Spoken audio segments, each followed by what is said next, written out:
Selectman Stephen Everett, I call this Columbia Board of Selectmen meeting to order Tuesday, October 20th in the year 2020 at 7 p.m.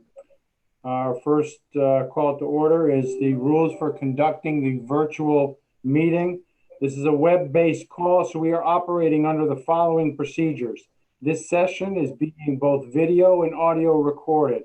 Board members and staff will generally remain on mute except when speaking or voting, and will generally be keeping video of themselves on throughout the meeting.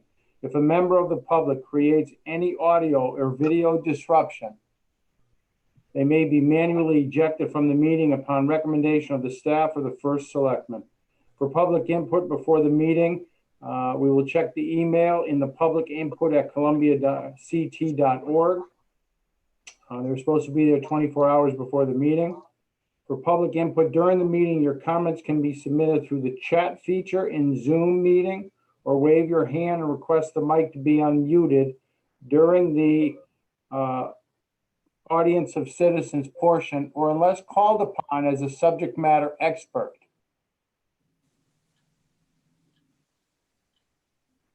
Please include both methods, your name and address, if you are called upon or you would like to speak during the audience of citizens.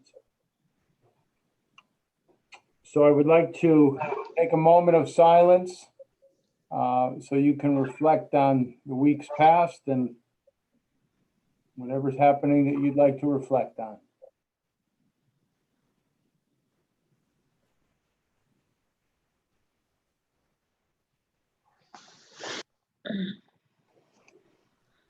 Thank you.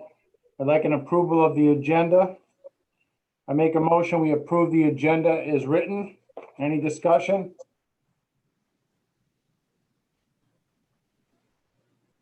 Hearing none. All those in favor, Rob? Yep. Judy? Yes. Bill? Yes. Lisa? Yes. This is Steve and I vote yes. Thank you. Approval of the minutes. I make a motion to approve the minutes from the Board of Selectmen regular meeting from October 6th in the year 2020. Any discussion?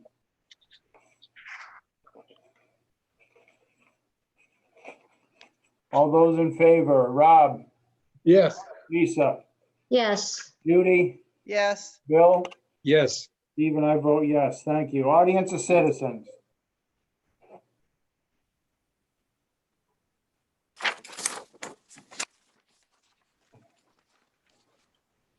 See a hand for Paul Kubala. Paul? Hold on, I'll unmute him. Yep. Okay, Paul. Paul Kubala from 37 Lake Road. I have a couple of things I'd like to mention. One is I'm glad to see we finally got lines on the road on Lake Road since they repaved them. They look awesome. I know which side of the road to stay on now.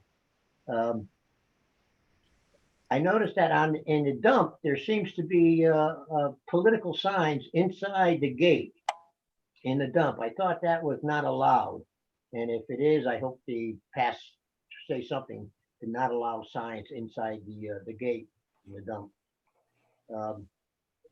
Question of open burning.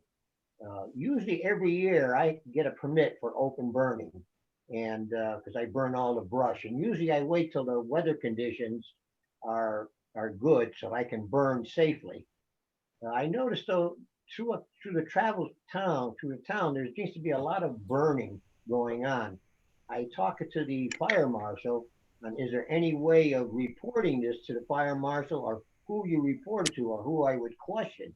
And there's the answer seems to be that call the state police. That doesn't seem to be too acceptable. I think they should look into that, or the Board of Selectmen should look into that and make some policy that a citizen can report or question somebody open burning. Some of the burning that I see is quite large, creating a lot of smoke. which doesn't seem to be too good. Talking about open burning, I'm glad to see finally the town at the dump decided to burn the brush at the town dump instead of having DeVivo haul it out at some enormous expense. I had mentioned this to a number of people in town, officials that is, and they seem to be very negative towards it. But then all of a sudden I see them burning. I say that's a good thing. Save the tax dollars. Okay, thank you. Thank you for your comments, Paul. What's that? Thank you for your comments. Okay, thank you. You're welcome. Anybody else in the chat? No?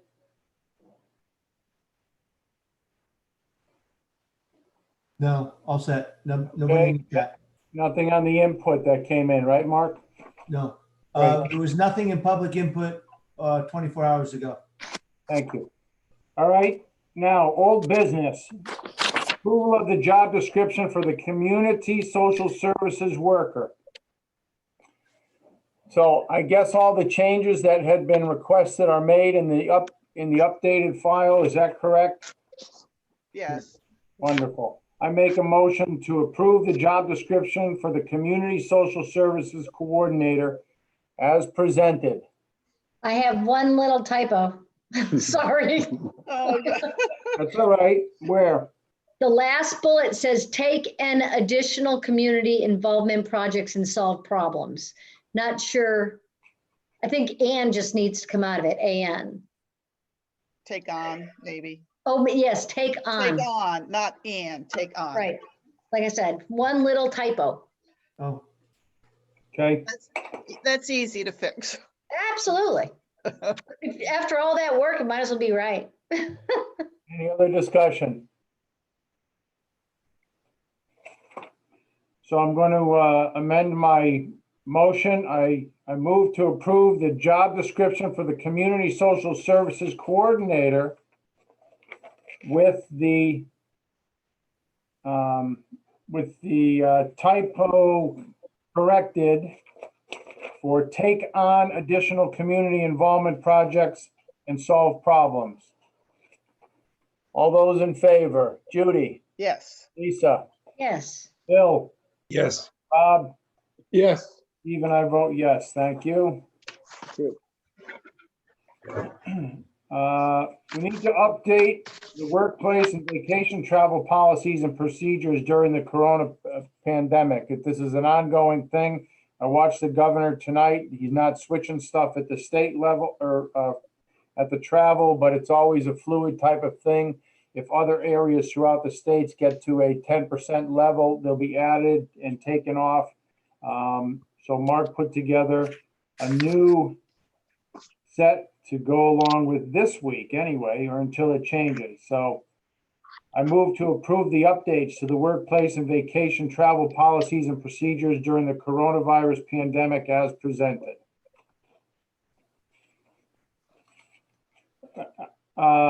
So discussion, Mark, my question is, what happens if any of this within the state changes tomorrow? Is there in there to immediately adhere to that? well, what I do for any modifications at the last minute, we always go to our health district. And I have conversations with the director of the health district all the time. And then he's our final advice on how to handle every situation that I have with an employee that's had a close contact, that, and then we put it in writing to the employee and we monitor everything. So health district is the last say. This document is what I get out to the employees so that when they go on vacation or go to a hot zone or come back, they know what to expect with testing and number of days they might have to stay out. Is there a way that the board can approve this and incorporate any kind of future amendments? For example, we just do a blanket approval of this and subject to any changes by the state. I think that's a good idea. And all I'm doing is I'm modifying it as the executive orders change. Right. But But the executive order could change tomorrow and we won't meet for 2 weeks. But you could make an emotion that we approve this and any executive order change that modifies this will take effect All right, immediately. so that's what kind of Bill and I are leading to. He put it a little bit more direct than I did, so I appreciate that. So I want to amend my motion. I move to approve the updates to the workplace and vacation travel policies and procedures during the corona pandemic as presented and or to change with updates to the state policies Or executive orders. or executive orders. Okay. Any more discussion? All those in favor? This is Stephen. I vote yes. Bill, Yes. Judy, Yes. Rob, Yes. Lisa. Yes. Thank you. Good. New business.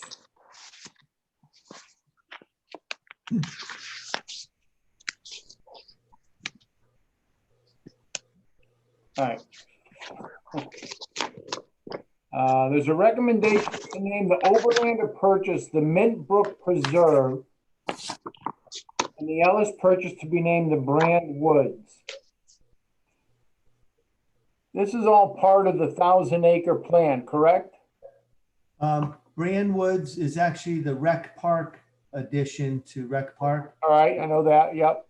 So it's, what we want to do is honor the Brands whose grant allowed that purchase to be possible to make it Brand Woods, and honor the Overlander property, which we bought that property to name it in recognition of the most important physical characteristic of that property, which is Mint Brook. So the open space wants the Overlander to be called the Mint Brook Preserve within the Wells Woods or Monopond State Park, and the Brand property to be called Brand Woods next to Utley and Rec Park.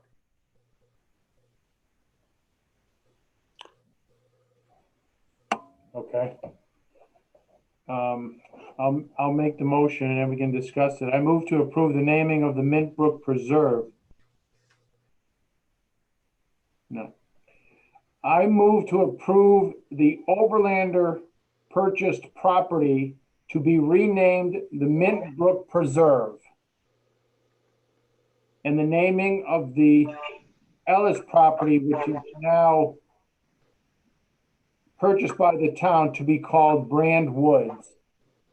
Correct. So discussion. So, so what are we gonna have for every piece we buy in the 1,000-acre state park? Are we gonna have Mint Brook, a giant pine, jagged rock?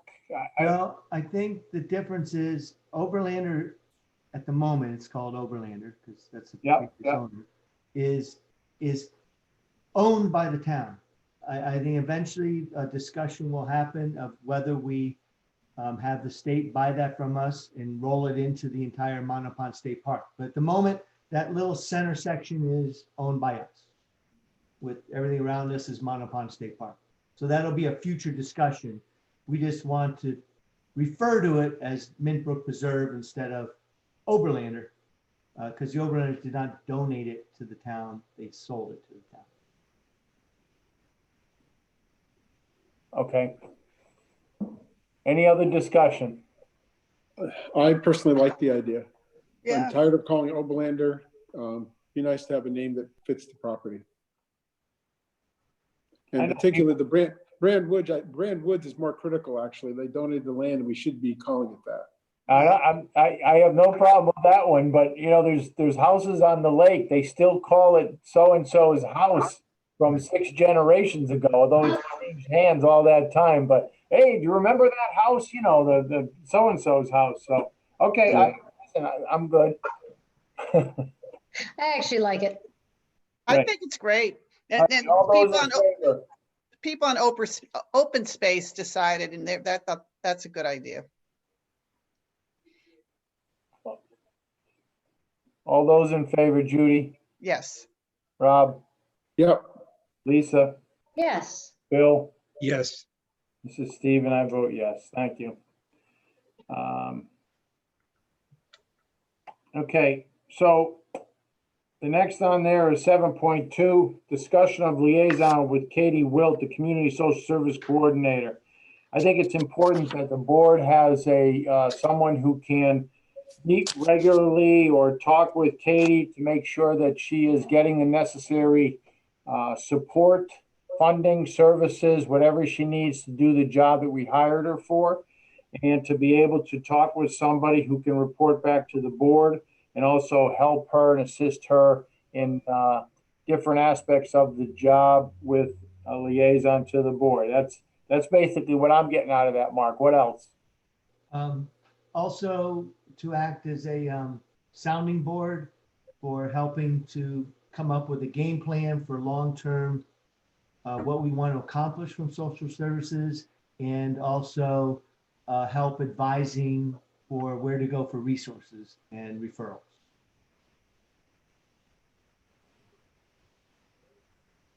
My thought, Judy Ortiz would be the Yeah. perfect candidate for that. That's good until Judy isn't on the board anymore, and then you're looking for a specific knowledge to advise her on where to go for things. We're fortunate to have Judy on the board now to be that person because she's worked in that industry. If something where Judy doesn't run again or not elected or decides to step, if somebody in 20 years fits that spot and they don't have that ability, what are we going to have to do?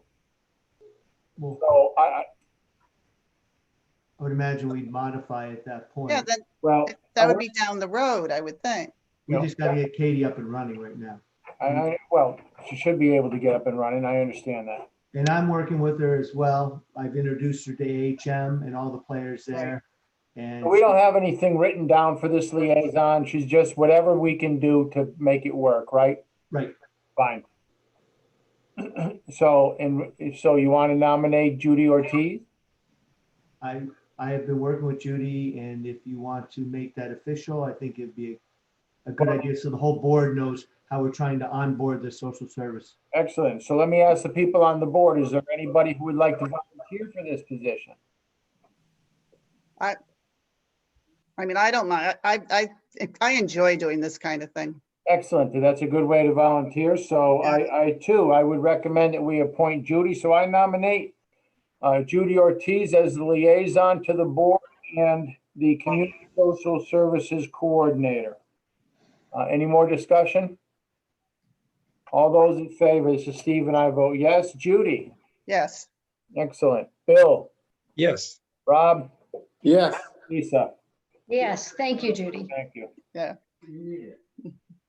Uh, This would be fun. Probably I should come up with some kind of description of what I'd be doing too. Wonderful. Along with coming up with a description with what Katie's doing. Okay, 7.3, the holiday schedule. Are we naming, it's still Columbus Day? At this moment, yes, it's still Columbus Day. I think that people would want to, well, we'll talk about the slant in there. So, okay, I move to approve the 2021 holiday schedule as presented. They get any extra days, Mark, or is it all the same? It's there seems to be an extra day, but in 2022, because of the day it follows on, it jumps back to 2021. But in 2022, we'll have one less day. So it'll even out. So New Year's Day, actually, because anything that falls on a Sunday moves to Monday, and anything that falls on a Saturday moves to Friday. Yeah, okay. So it'll even out in the long run. It's a day a month, you know that? Oh, I see. Get that. Any more discussion? All those in favor? Bill? Yes. Judy? Yes. Lisa? Yes. Rob? Yes. Yeah. Steve and I vote yes. Okay, so this was brought up during the audience of citizens, signage and campaigning at the transfer station. So I got a pretty firm call on this weekend, how there was candidates out there and more so the signage. So I checked with my predecessor. I also checked with the town administrator, and I asked about past practices here. And the bottom line is that going into, this is what I was told and what I actually remember, going into the transfer station, we have allowed signage there. In the grassy area, we've allowed signage there prior to the shack, okay, before you get up to the shack. If people are campaigning, they can put signs along the fencing, but they're to be removed when they leave for the day. This is all I remember, so I'm just looking for guidance here. I don't remember if you were allowed to leave the signs in the grassy area before the shack. I don't recall. My mind's not as sharp as it used to be sometimes, so but I know that I was told that they were able to have signage outside the drive-in, the driveway up to the gate area. So I understand this is a very contentious election. Signs have been stolen. I find it absolutely appalling. Free speech, whoever you want, put it on your lawn. I have no problem. I find it, again, appalling that they're stolen and stuff. The signage up to that point, as a board, I think we ought to put it in writing what we think is right or fair and balanced. I don't, if you don't like somebody, don't vote for them, but let's have a policy for the signage so the next first selectman doesn't get the calls and I kind of like this, my hands are a little bit tied, I go by history. So discussion, please. Because I remember, I've been up campaigning at the dump for a long time. And at the entrance to the dump, I have put signs, and that's really, I think that's really state property that I put them, and then usually eventually they go away. But when I'm campaigning at the dump, I put signs up when I'm there, and then I take them when I leave. Yeah. I don't remember any, and part of it is I don't want anybody else to have to take them down because that's not their job. Yeah. Right. And I don't have that many signs, but I've never left them. I've always taken them down. You put a bunch up and then you take them down. Talking about you make sure you take them down within the gated area of the transfer station. Right. All right. Thank you. Anybody else? I agree with you. Excuse me. On the road is, the entrance is state property. Although I haven't done that in a while either, because the state does end up taking them. But Lisa, go on. I agree. I don't think you should be if the signs that you put up, you usually take down when you leave. That's always been how we've done it. If you have another crew that comes in, they, at the end of the day, they take them. I would think maybe outside might just be a nice policy outside the gate. If you're going to put up signs, only one per candidate, so it doesn't get too cluttered for viewing traffic coming in and out. And I do know that we have a policy of no earlier than 30 days before the election, correct?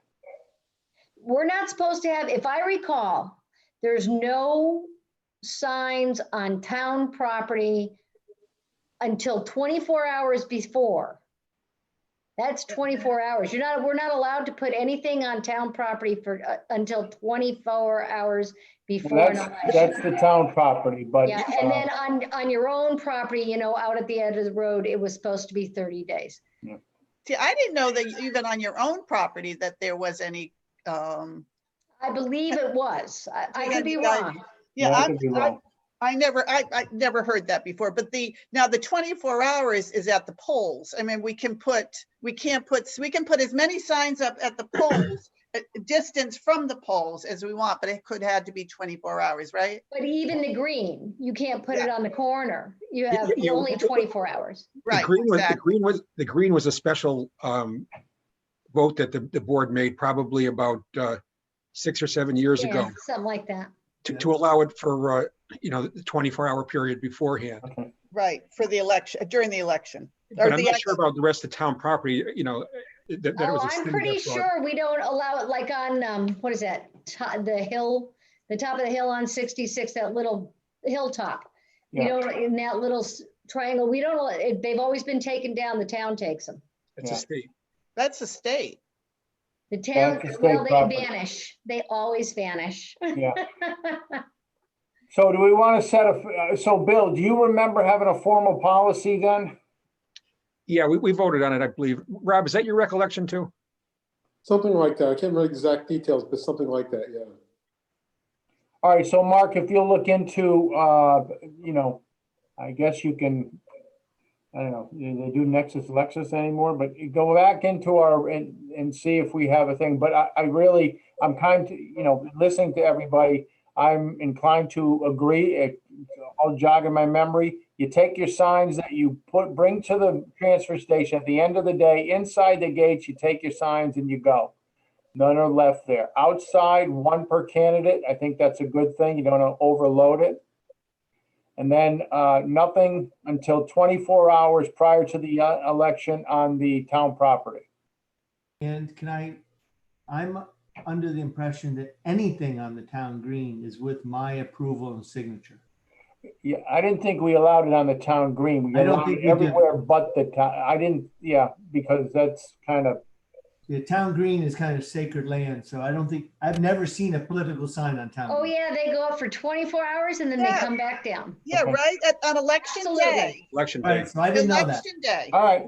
we put up, there's Yeah. a ton of signs. Yep. The distance First from thing is whatever, they're up there at Okay. 5 o'clock in the morning and they're down at the end of the So you election. get a 24-hour That's it. easy pass. On It's like the the town That's green. purge. yes, just that day, All right. just that day. Bill, Steve, I agree with everything. My only concern is limiting the sign to one sign per person. My only concern is a legal one, and that's, First Amendment issues as far as freedom of speech, whether you can say, well, you can only have one sign. I'm not sure if that's appropriate or not, but that's the only reservation I have about that. you know what? Well, we can say that it's a hindrance to the visual site for people exiting the. Yeah. That might be a good way to do it. Yeah, So At transfer how many station- signs do you have to read, to be honest with you?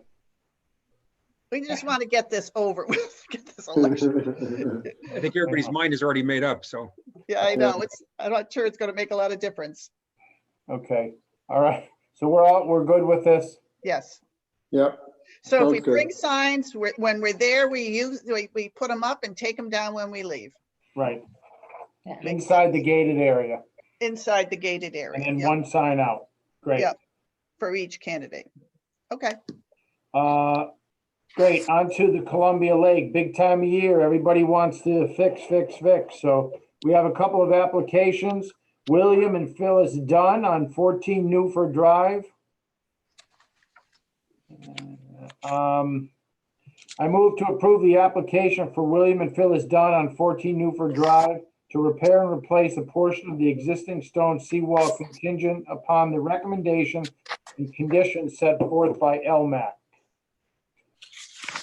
Let's see. After review, is recommended of LMAC that this permit be approved with the following conditions. During the drawdown, no machinery. Pretty much the standard thing.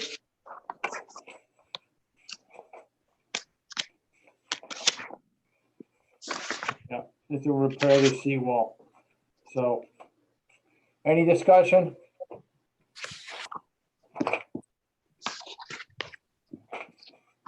All those in favor? Rob, Yep. Bill, Yes. Judy, yes, Lisa, Yes. Steve, and I vote yes. Thank you. All right, the next one. Application for structure on or over Columbia Lake. Thomas and Denise Egan at 16 Lake Road. This one was actually a very good exercise in making sure everybody got along and did the right thing for the people. So they're in a very shallow water area, cove. There's only one other house in the cove that has a dock that's larger than it's supposed to because the water line is so low, they can't get their boats to the dock. So the Egan's put in for a larger dock. They worked it out with LMAC, and the bottom line is they are getting 2 docks, 5 feet wide, 30 long. And that's recommended by LMAC. I move that we approve the application, subject to the requirements set forth by LMAC. Great, any discussion? All those in favor? This is Steve and I vote yes. Rob? Yeah, Bill? Yes, Lisa? Yes, Judy? Yes, Perfect. Application, Mr. John Stevens, 142 Route 87. He wants to do a replacement for decking.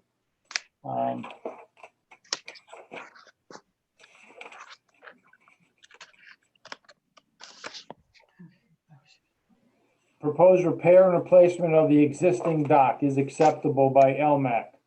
So based on this, I make a motion, we approve the application for John W. Stevens, 142 Route 87, as described here. Discussion? All those in favor, Bill, yes, Judy, yes, Lisa, yes. Rob, yes. Steve and I vote yes. Thank you. That's the only one? That's the last one? Mhm. Wonderful. Appointments and resignations. Has David Krim, He did. He resigned at the Board of Ed, but they never informed us, I don't believe. So we just received the email, so he's officially resigned. He just wasn't in time for this board of selectmen meeting, so we can accept his resignation at the next one, if you'd like. yeah, but we're gonna approve Arthur to fill a position that isn't vacated yet? Well, you can approve it based on the late received email from David that he has resigned. We have the email, it just came in So what's the date of the next meeting? November 3rd. why don't we just accept the resignation and approve the appointment? yeah. Either that, yeah, exactly. Either that, or we're going to make Arthur, if we approve him, we're going to do it the day after the next meeting when we accept David's resignation. I don't care either way. Jen and I can tell you we have his resignation. Great. So I move to accept the resignation of David Krim from the Board of Education, effective immediately. All those in favor? Bill, Yes, Judy, Yes, Rob, Yes, Lisa, Yes, Steve and I vote yes. I make a motion to approve the appointment of Arthur A. Robotham to the Board of Education, replacing the vacant, now vacant seat from previous held by David Krim for a remaining term of 11/27/23. I know Arthur, a clear-headed young man. He's actually an independent. Am I right, Lisa? yes, he is. And he came and we actually sought him out, asked him if he'd like to fill the seat. And I don't think he's on, is he? No, we're all right. what's his background? Just curious.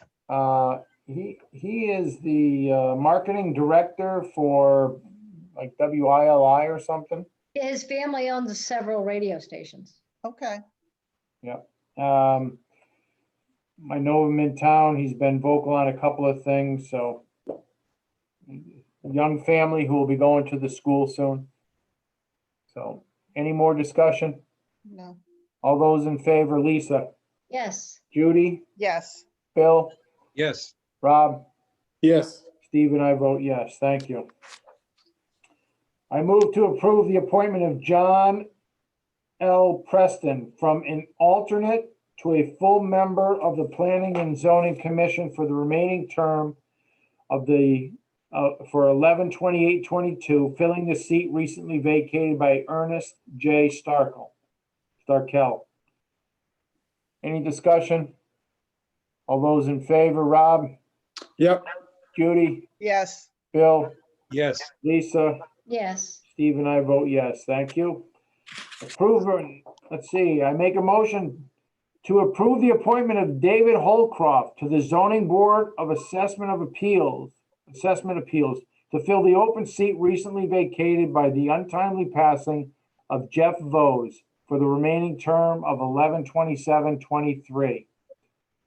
I know David, he's a Realtor for occupation. I've dealt with him on a couple of different things, very honest and down to earth. Had a family growing up in Columbia, been here a long time, so. Any other discussion? All those in favor, Rob, yep, Judy, yes, Bill, yes, Lisa, yes, Steve and I vote yes. I make a motion to appoint Timothy Micloche as a substitute building inspector. Tim is the building inspector, I believe, for West Hartford. He lives in Columbia. And on a couple of occasions when our building inspector has been on vacation, he's filled in for us. And we would like to just kind of appoint him in case that we should need him and to do backup inspections should our building inspector be involved in any work in the town. All right, remember we went over that in his job description. Yes? do we have, is that a per diem kind of thing or a per inspection fee? It's Or a is that- per hour fee, What? hourly, it's an hourly. yes. And it's the same hourly fee we had with, he used to be employed by Lebanon to cover us, but now when we're not in the relationship with Lebanon, he'll be directly employed by us. So nothing's changed. but it's an as-need basis? Yes. As need, yes. Okay. Okay, Any other discussion? All those in favor, Steve and I vote yes. Bill, yes, Judy, Yes, Lisa, yep, Rob, Yes, thank you.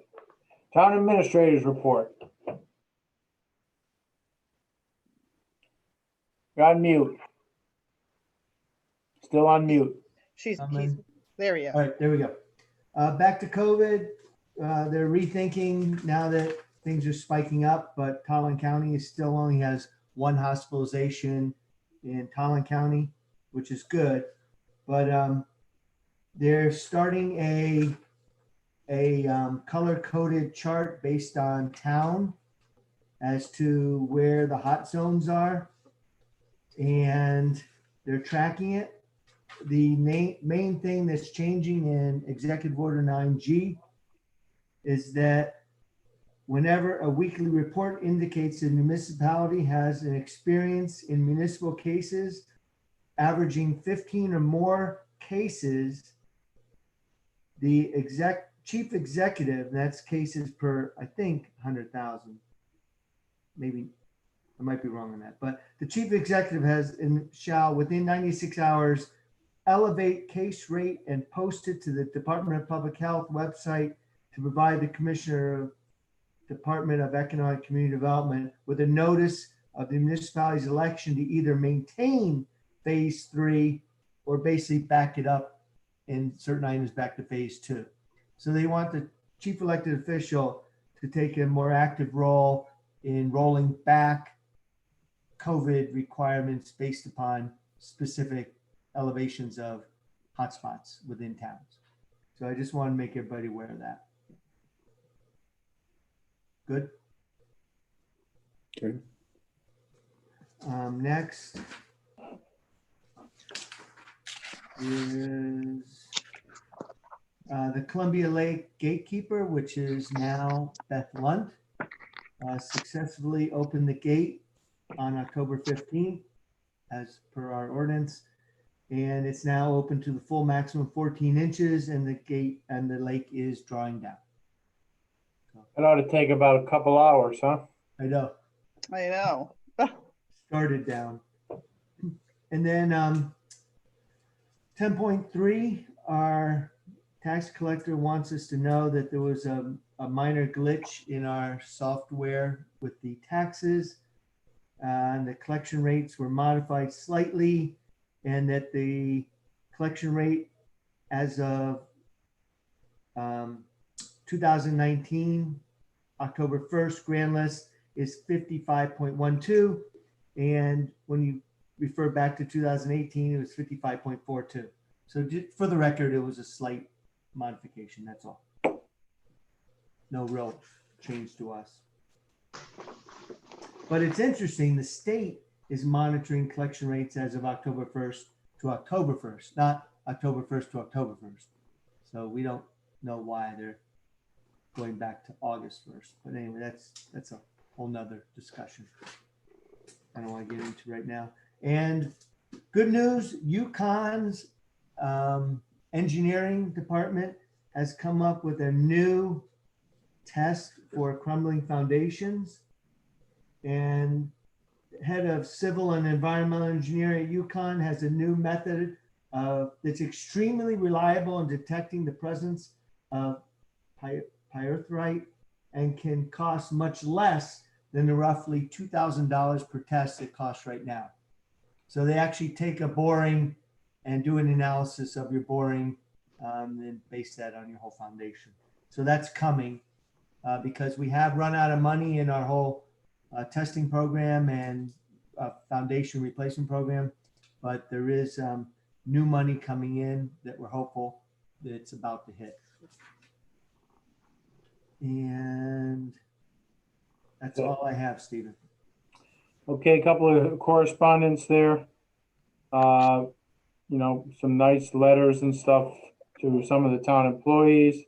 A couple of different things that are going on, and a couple of obituaries from longtime residents, and a picture of a solitary boat. Was that important, or did somebody leave it there, or is there a story behind that, or what? It was just a pretty picture in the Chronicle. That's nice, Mark. That's good. Yeah. Okay. All right, budget.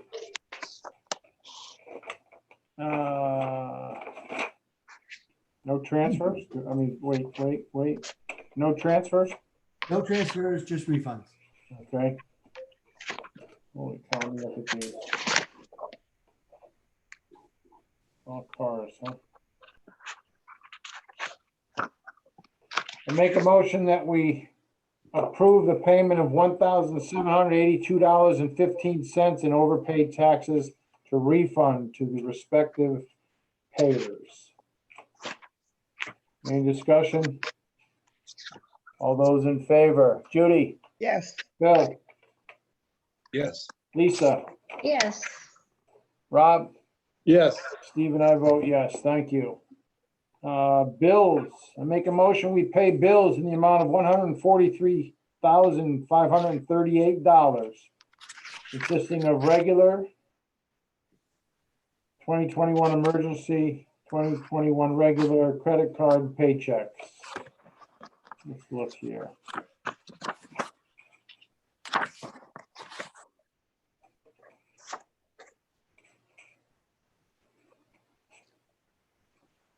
I have a couple things. How are we doing? I saw a bunch of rec payments for the rails, Yep. the playground, and something else that I can't read that I wrote down. Just wondering how we are doing, keeping with the budget that we had put forth for those. I think we have come in so far under budget for the guardrails up there. Am I correct, Mark? Yes, we're still under, and we're making some modifications as the park comes together. We realize we need some more guardrails in some other areas, but we're still looking good. All right. And how about the paving? That was the other thing. Yeah. It's within budget. That's great. It looks really nice. I haven't had a chance to get up there. It looks nice. And then Millie had some plants. Is that for her grant that she's going for? No, those plants were for the beach property. She ripped out all the Okay. old plants and Understood. replanted, and that's what that was for. Thank you, Millie. That's a lot of work. We did put in a grant today for the Zegda Community Garden. And then one last question. It seems like we're increasing our need at for the food pantry. Is that something maybe we should have a food drive for? We're funding that need through donations that have come in for the food drive. So Okay. it's really a movement of donations to purchasing food. Oh, okay. That's great. So we're good. Okay. It's very cheap though for that kind of mileage. Okay, any more discussion? No? All those in favor? Rob, Yes. Lisa, Yes. Judy, Yes. Bill, Yes. Stephen, I vote yes. Excellent.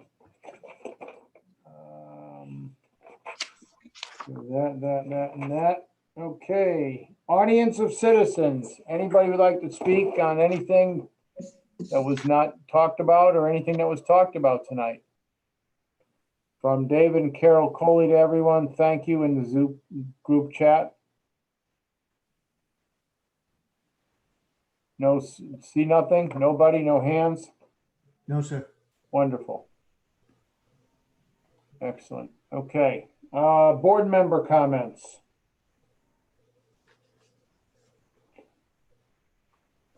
It'd be Well- nice to get back together again.